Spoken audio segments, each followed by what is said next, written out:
When Marcus Garvey first arrived in the United States in 1916, he quickly found his way to many of New York's most prominent black radical activists and intellectuals, and at least briefly, Garvey enjoyed their support.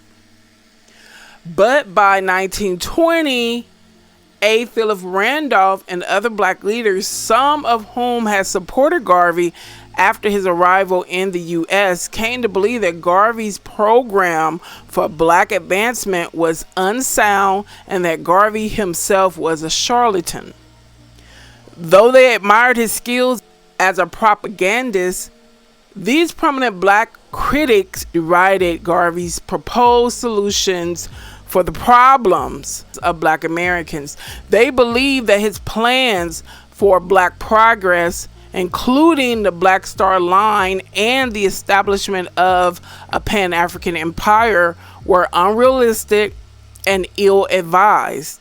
They considered the Universal Negro Improvement Association grandiose titles and military regalia to be preposterous, and they thought Garvey, with his assumption of a regal posture under the title Provisional President of Africa, to be a little more than a self-aggrandizing buffoon.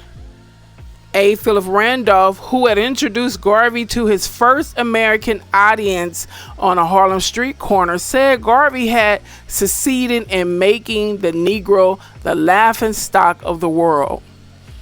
Federal investigations into the finances of the Black Star Line, along with a blistering analysis of the shipping line by W.B. Du Bois in the NAACP's Crisis magazine, gave fuel to Garvey's black critics. Randolph personally critiqued the economic feasibility of the Black Star Line in The Messenger, an influential magazine he co-edited with Chandler Owen, and accused Garvey of squandering the hard-earned money of his hard-working poor supporters. So it's just in them to come to America to commit fraud, huh? Case in point, what's currently happening: Minnesota, Ohio, California, just to name a few. I'll be back.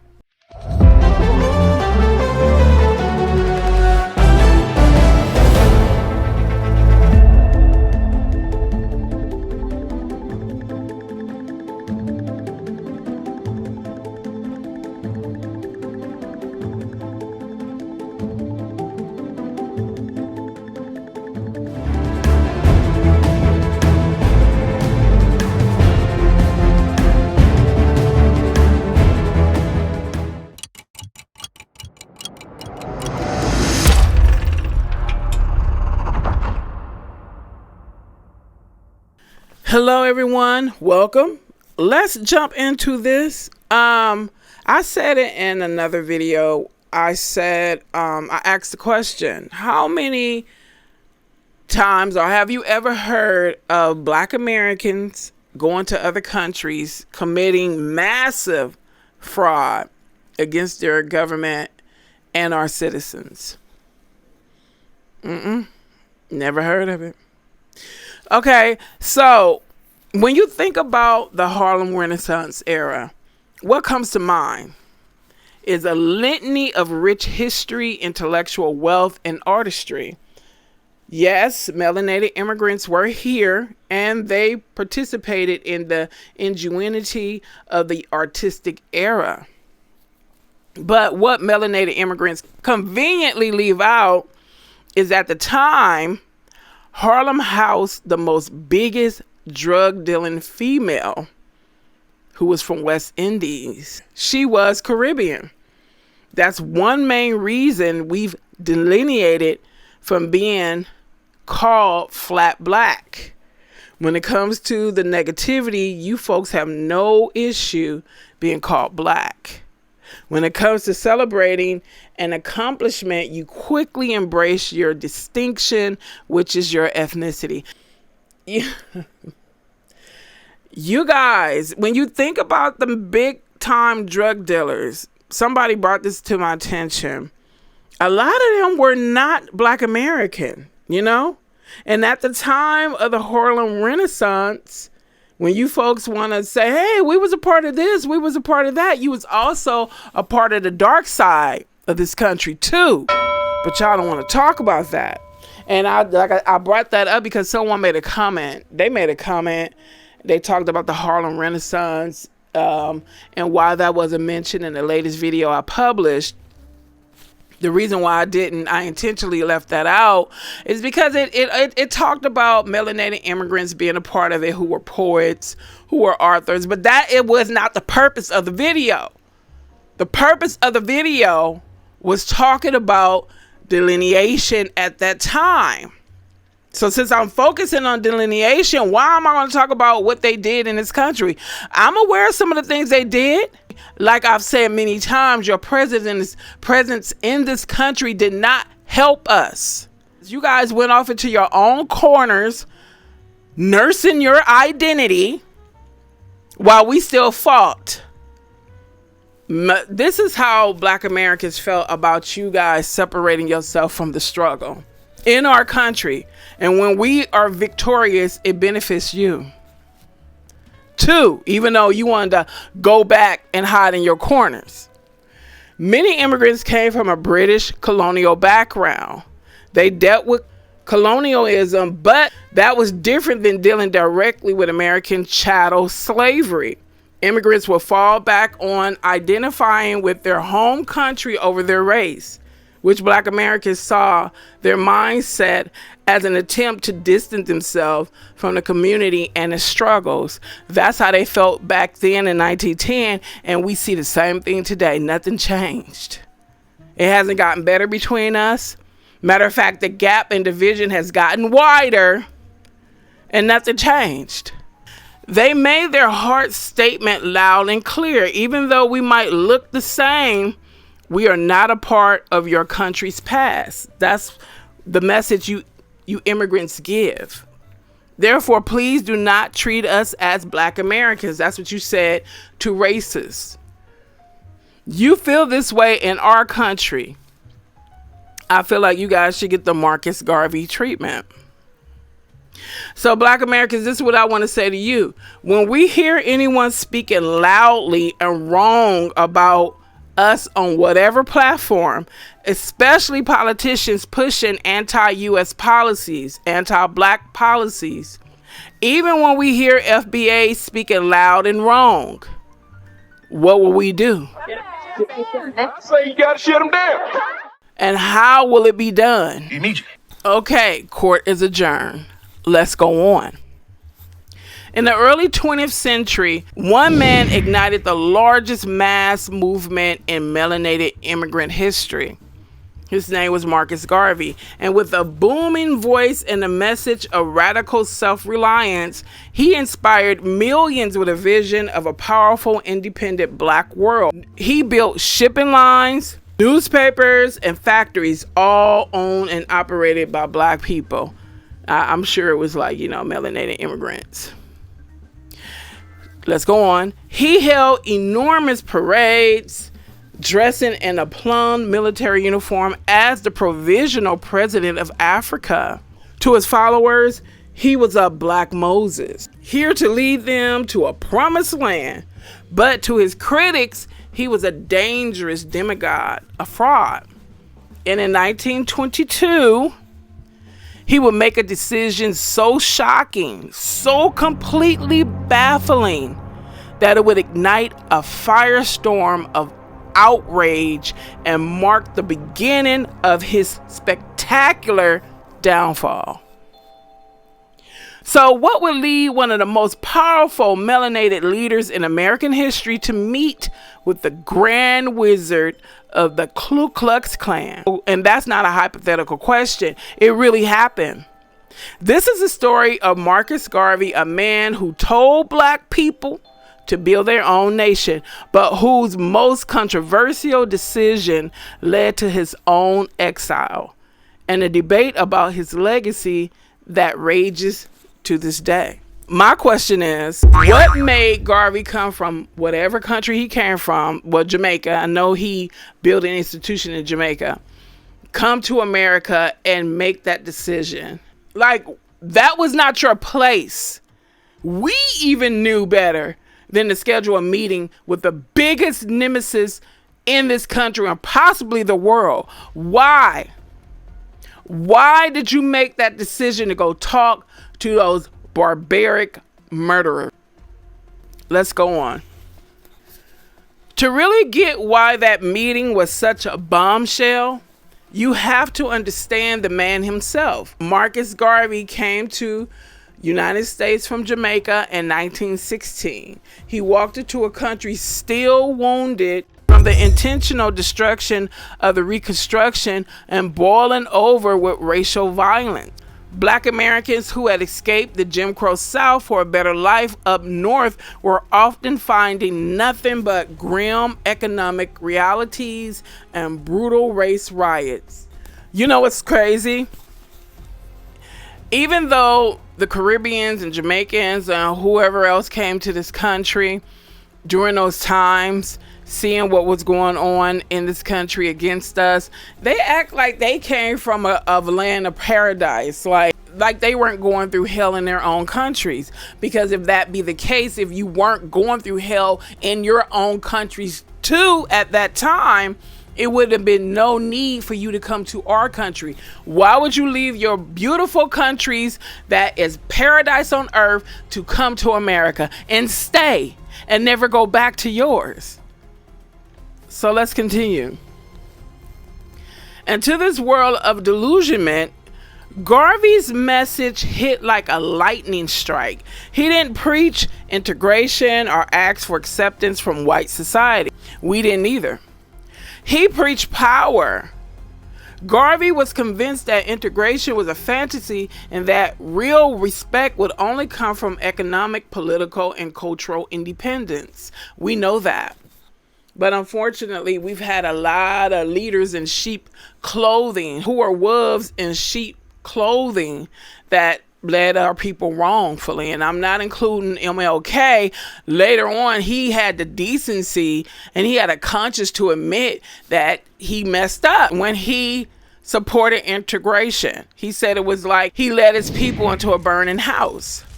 And a lot of the older generation at that time, they did not want to integrate. They wanted to stay segregated because they knew what the hell they would have been dealing with if we removed that invisible barrier that was between us. Okay, let's go on. Garvey's organization, the Universal Negro Improvement Association, or UNIA, exploded in popularity, growing to hundreds of chapters across the country and around the globe. Its motto was one God, one aim, one destiny. If an organization talked about God, I need to know specifically what God you're talking about. Let's go on. Long before it became a popular slogan in the 60s, Garvey told black people to be proud of their heritage, proclaiming that black is beautiful. He wanted black Americans to see themselves as part of a mighty race. He didn't just talk. He built things. He launched the Negro factories, corporations to create black-owned businesses. We did these things too. We didn't need Garvey and our other melanated immigrants or any other immigrants to come over here and show us or tell us what to do. We built this country. Hello. Let's go on. His most ambitious project was the Black Star Line, a shipping company meant to connect the global Black American and melanated community through trade and eventually transport passengers back to a self-governed Africa. And here's why I'm interjecting again. Why was you trying to get us to go to a place that most of us had never been to? And regardless of what you guys think, most of us who were prisoners of war in America were from this land. And I've said it in other videos in the past, I just haven't been saying it recently. There were some who came from the continent of Africa, but I strongly believe those people that were put in chains and brought here from Africa were the true Hebrews that the Africans turned against and sold out and betrayed. Let's go on. As well as the true Hebrews were in this land too. Let's go on. It was a floating symbol of black enterprise and a direct answer to the famous White Star Line. So the White Star Line existed, and so he did a Black Star Line. Wow, that was very creative. Let's go on. I looked up where Garvey built his cruise line, and guess what? He established the Black Star Line in America. Incorporated in Delaware in 1919. He purchased used pre-existing ships such as the SS Yarmouth in the United States to start the company. See, here's another thing that I don't like.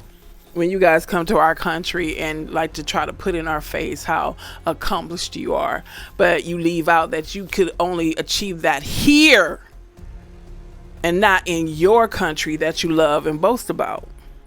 Let's go on.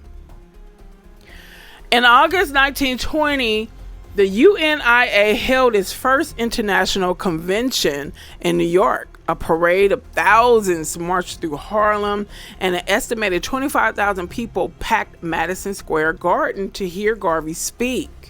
The convention issued a Declaration of Rights of the Negro Peoples of the World and declared Garvey the provisional president of Africa, leading a government in exile. For millions, Garvey wasn't just a leader, he was a prophet who embodied a future free from white oppression.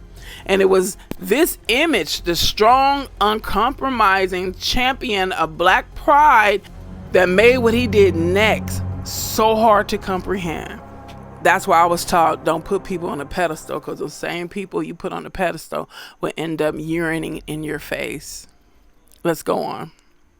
A. Philip Randolph, who had introduced Garvey to his first American audience on June 25th, 1922. Marcus Garvey went to Atlanta for a secret meeting. His host was Edward Young Clark, the Imperial Wizard of the KKK. They met for 2 hours inside the KKK's headquarters, a marble mansion they called the Imperial Palace. When word of the meeting got out, the backlash was immediate and ferocious. To Garvey's rivals and even many of his own supporters, this felt like the ultimate betrayal. How could the leader of the world's largest black organization sit down with the leader of America's most infamous white terrorist group? The opposition was a who's who of black intellectuals and activists. A. Philip Randolph and Chandler Owen, who edited the influential socialist magazine The Messenger, had once been allies but now turned on him completely. They started the Garvey Must Go campaign, attacking him relentlessly in print. One headline screamed, Marcus Garvey, the black imperial wizard, becomes messenger boy of the white Ku Klux Klan. They branded him a menace and a race traitor and demanded that the federal government deport the Jamaican-born leader. And that's what we need to start doing with these melanated immigrants who go into politics.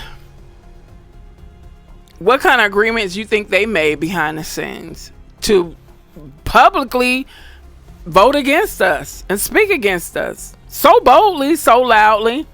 So wrong. They had to have made some kind of arrangements to be that bold, to sit your ass in public on a video, on TV, on an interview, and speak the way you do without fearing any repercussions. Now it's time for repercussions. Marcus Garvey ain't the only one that could be exiled. Let's go on. Leaders from the NAACP, including W.E. Du Bois, also condemned Garvey, seeing him as a dangerous obstacle to the cause of integration. The campaign against him became vicious and personal. Randolph claimed he received a severed human hand in the mail sent with a note on KKK letterhead warning him to stop his attacks on Garvey. Damn, they so effing barbaric. It's time for you guys to pack up and go back to the Caucasus Mountains, because it's clear to me that you guys never became civilized. because of the violence that you inflicted on not just mainly my people, but worldwide. You guys are violent and destructive. And it's just in your blood. Own it. Let's go on. Whether it came from Garvey's followers or the Klan itself, the message was terrifyingly clear. This conflict had become a matter of life and death. The meeting with the Klan was the turning point, handing Garvey's enemies the perfect weapon to point him as a fraud and a threat to the very people he claimed to serve. And if that was the KKK who sent that severed hand to Philip, for them to come in and try to defend Garvey, and they are just natural born haters. Well, actually, I think they're fearful. That's what that is. But for them to come in and defend Garvey, I would like to know what the hell y'all talked about. Because these people aren't known to come in and defend someone who don't look like them, unless they're getting something out of it. And my thing is, how the hell you gonna sit here and try to talk to this man who's not from our country to get us to move to a country most of us had never been to, and your ass is an immigrant? Do these people know that their ancestors came from a whole different country too? Let's go on, Lord. So why did he do it? Why would Garvey risk everything to meet with the Klan? He later explained his thinking to a hall packed with his supporters. Not because I wanted to be a member of the Klan, he said, but because I wanted to know the truth about the Klan's attitude toward the race I represent. You could have talked to a black person and found that out. You could have talked to a foundational black American who people had just got out of slavery. You could have sat down and talked to them. You didn't need to go talk to these barbaric people. Who's to say they would have told you the truth? Because everything they say about us are lies. So why would you go talk to liars? Oh my God. Garvey believed the KKK was just the honest face of what all of white America truly felt.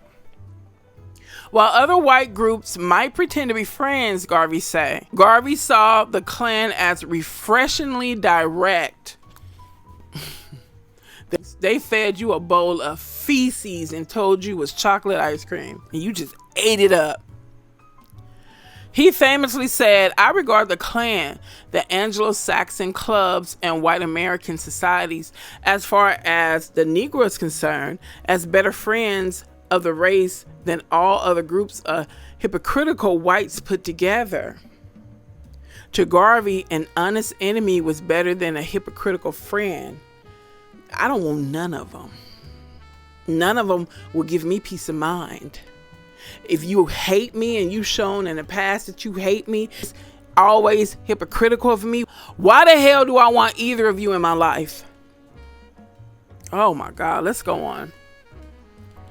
Garvey wanted a powerful, independent black nation in Africa. Both were hardcore separatists. Both were against racial mixing.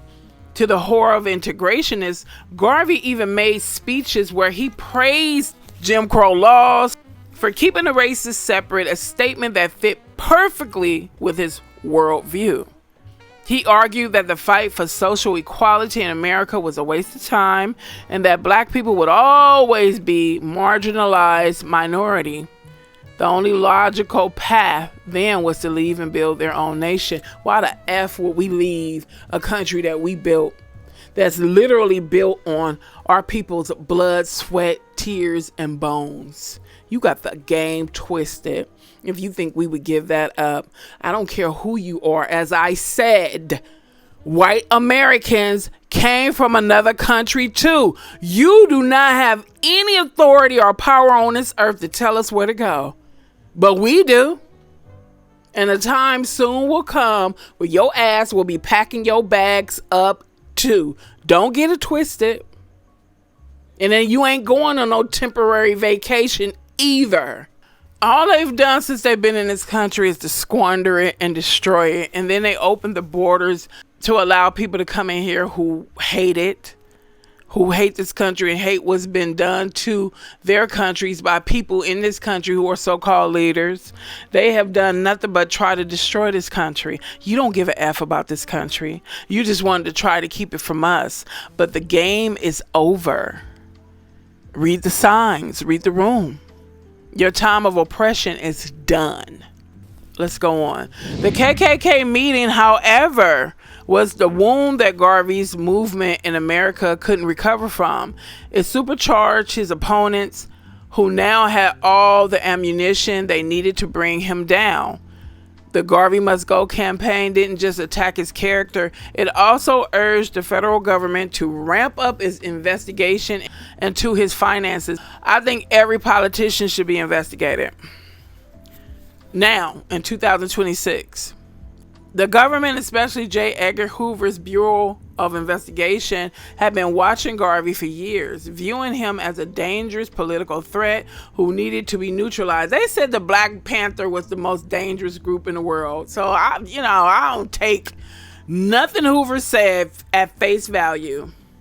He was probably scared of his own shadow. Let's go on. They were just waiting for an opening, and Garvey's enemies handed it to them. The Black Star Line, for all its symbolic power, was struggling with mismanagement and costly ship repairs. Using complaints from a few stockholders, federal agents indicted Garvey for mail fraud in 1922, claiming he had advertised stock for a ship the company didn't actually own yet. After a trial, Garvey was convicted in 1923 and sentenced to 5 years in prison. In 1925, he entered the Atlanta Federal Penitentiary, the very same city where he had met with the Klan.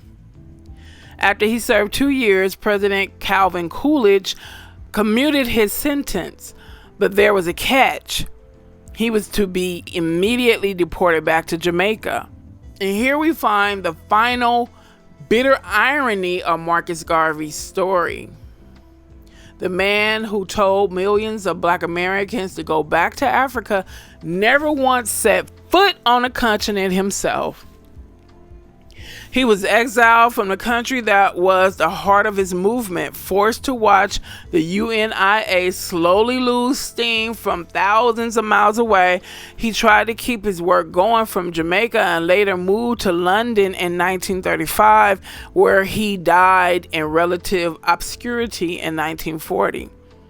The Black Moses had led his people to the edge of the river, but he never got to cross over into the promised land he had so vividly described. My personal opinion, God wasn't going to let him do it. Because if you look at some of his pictures, I was looking at some of his pictures online, and prior to me even thinking about doing a video on him, you look at his eyes, the man looked like he had devilish eyes. Like, God, what was going on in your mind? Those eyes did not look right. Like, I wouldn't have trusted him as far as a baby could throw him. Marcus Garvey's legacy is a whirlwind of contradictions. Was he a visionary prophet of Black pride and economic freedom, or a dangerous demagogue whose ego and shocking tactics destroyed his own movement? The truth is, he was probably both. He inspired millions with a message of self-worth and liberation that still echoes today. The parents of Malcolm X were his followers, as were future African leaders like Kwame Nkrumah, I believe. The Rastafari movement still venerates him as a prophet. His call for Black people to see themselves as a global community with a shared destiny was nothing short of revolutionary. Yes, his decision to meet with the KKK remains a dark and deeply troubling chapter in his story. It was a move born from a radical separatist logic, but it alienated his allies and helped lead to his downfall. He was a leader who dreamed of a Black empire but died in exile. A man convicted of fraud for trying to build a symbol of Black success. His story leaves us with some tough questions about the path to liberation. Is it better to fight for a seat at the table or to build your own table? And what compromises are too much in the fight for freedom? Let me tell you something. If you and I were working together for liberation, right? And you told me you made an appointment to go talk to Nick Fuentes, however you say his name, or somebody who is the most outspoken and just most ratchetest and reckless with their words when it comes to my people, I would never talk to you again in life. You better have a profound good reason as to why you called and sat down with those fools. You would have been better off telling me that you was walking through the park and you sat down on a bench and a two-legged dog came up and had a conversation with you and presented some beautiful ideas about our liberation movement. I would have been like, what? That's cool.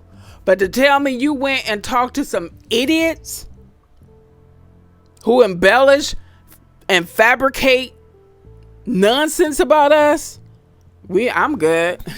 There's nothing you could ever talk to me about, because I would never be able to trust you. Oh, Lord. Someone left a comment on the latest video I uploaded about Marcus Garvey. So I looked into it. I told him that I would like to do a video on it. I told him I'm going to do a video on it, and that's why I did this video. I've been hearing about Marcus Garvey ever since I was able to rent books out in my elementary school. That is one of the many names that they will continue to tell us about. But I never ever heard about him talking to the Ku Klux Klan. What the hell? Okay. Well, folks, I hope you enjoyed this video. Thank you so much for your time and attention. And as always, folks, I will definitely see you in the next video. Deuces.